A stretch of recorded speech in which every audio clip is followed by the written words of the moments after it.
Lewat podcastnya Dr. Richard Lee, Densu ini berucap melalui telepon ya, bahwa dia memiliki bukti yang selama ini masih disimpan rapi, tidak dipublikasikan, dan bukti itu sangat kuat yang hanya dibuka di persidangan nanti. Nah, bukti ini apakah sekuat itukah sehingga membuat Verni bisa tergelempang nantinya? Mari kita lihat di sini seberapa kuatkah bukti itu untuk menjerat Verni. Mari kita lihat di sini ya. Seberapa kuatkah bukti yang dimaksud Densu itu?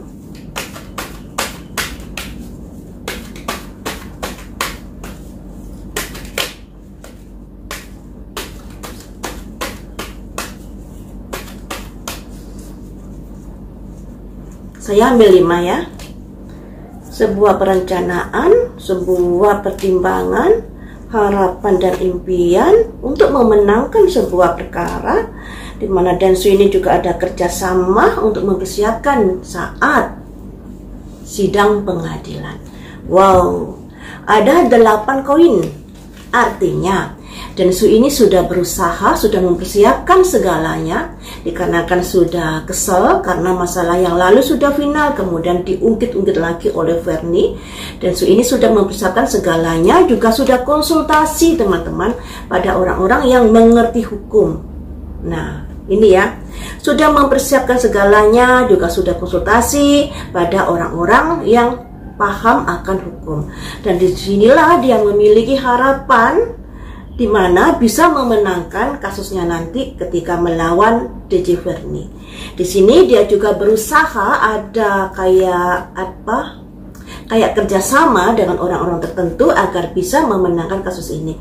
Orang-orang tertentu ini tentunya orang-orang yang bisa membantu Densu dalam pengungkapan kasusnya DJ Verni dengan dia. Tentunya orang-orang yang misalnya bisa memberikan titik terang dan lain sebagainya. Dan disinilah kesiapan Densu ini untuk bisa melangkah ke persidangan. Jadi dari kartu-kartu ini melambangkan bahwa Densu ini memiliki saksi kuat di sini, karena di sini ada simbol kerjasama 2 orang, yang artinya Densu dengan seseorang memiliki saksi yang kuat dalam pengungkapan kasus DJ Verni dengan Densu ini. Dan di sini juga sudah mempersiapkan semacam saksi ahli. Nah, saksi ahli ini dilambangkan dengan dengan wis counselor, konsultasi dengan orang-orang yang memiliki kemampuan di bidang hukum. Jadi sebelum Densu melangkah melaporkan DJ Verni ini, dia sudah memastikan dia bakal menang. Karena ini tadi sudah dikonsultasikan pada orang-orang yang ngerti, yang melek hukum dan lain sebagainya.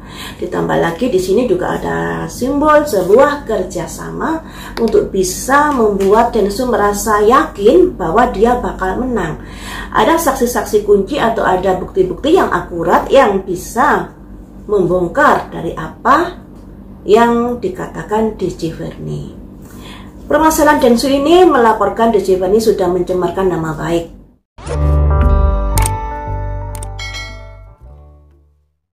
DJ Verni ini menyangkal bahwa status di IG-nya itu tertuju untuk orang-orang, bukan hanya tertuju pada Densu, tidak hanya fokus pada Densu, tapi kepada orang-orang lain juga. Nah, kalau orang lain misalnya ditujukan untuk orang lain juga, mengapa ketika Densu tersinggung, DJ Verni tidak mengatakan, kamu kan sudah tes DNA yang pertama, itu sudah clear, kamu nggak usah tersinggung, ini loh saya tujukan untuk yang lainnya. Mestinya begitu. Tapi ternyata DJ Verni juga merasa kayak menanggapi dari ketersinggungan Densu ini tadi. Ditambah lagi, dikuatkan lagi dengan pernyataan Ikeda saat di podcastnya Dr. Richard Lee yang mengatakan ada keyakinan, pokoknya yakin. Nah, pokoknya yakin ini dia kayaknya kalau kita paham loh ya. Saya rasa penonton ini juga sedikit paham lah masalah gestur tubuh, ucapan dan lain sebagainya, bahwa keyakinan itu ditujukan pada Denny Sumarko. Kita yang nggak tersangkut dalam masalah ini aja sudah merasakan, oh ini ditujukan pada Denny Sumarko. Padahal kita juga nggak ikut-ikut dalam perkara tersebut, tapi kita ngerti gestur tubuhnya, tekanannya, kata-kata dan lain sebagainya itu ditujukan untuk Denny Sumargo. Tapi dari pihak pengacaranya Verni menyangkal itu semua kalau ditujukan pada Denny Sumargo. Nah, kelima kartu ini kan melambangkan tentang persiapan Densu terkait sebelum dia melaporkan DJ Verni untuk menjalani proses hukum dengan pelaporan pencemaran nama baik. Apakah Densu nanti bisa menjerat DJ Verni terkait dengan pencemaran nama baik tersebut? Di sini Densu sudah menyiapkan saksi ahli juga ya. Sudah berkonsultasi pada orang-orang yang ahlinya, misalnya ahli dalam mengartikan sebuah status, sebuah gestur tubuh dan lain sebagainya. Mungkin seperti itu. Mari kita lihat di sini apakah Densu bisa memenjarakan DJ Verni.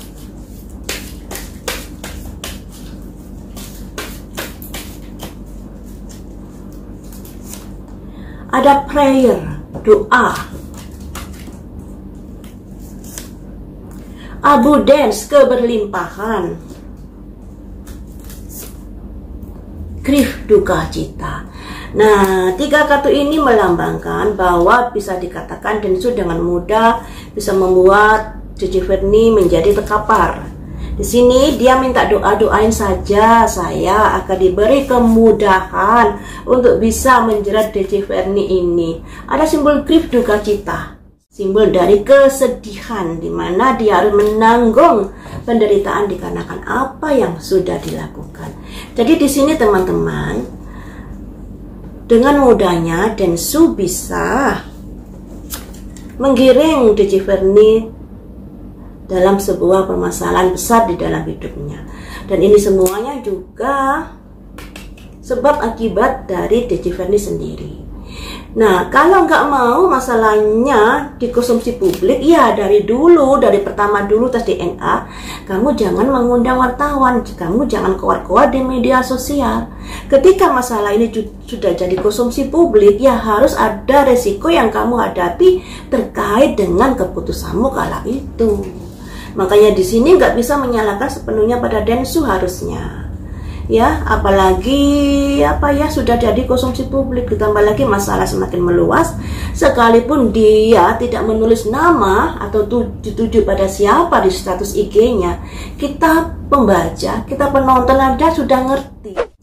Sekalipun ini menurut pengacara DJ Verni sebagai asumsi belaka karena di situ tidak menyebut nama, tapi seandainya status itu tidak ditujukan pada Denny Sumargo, kemudian Denny ini tersinggung dan marah-marah dan akan melaporkan pencemaran nama baik, harusnya dari pihak DJ Verni ini mengatakan itu status bukan untukmu, kamu kan sudah tes DNA yang dulu, masalahku dengan masalahmu sudah clear, sudah final, kan bisa bilang begitu. Status ini ditujukan pada orang lain yang belum tes DNA. Tapi ini juga bosip malakama buat Verni ini ya. Kalau dia bilang status ini ditujukan buat mereka yang belum tes DNA, berarti yang celup-celup juga banyak dong. Jadi serba salah juga untuk DJ Verni.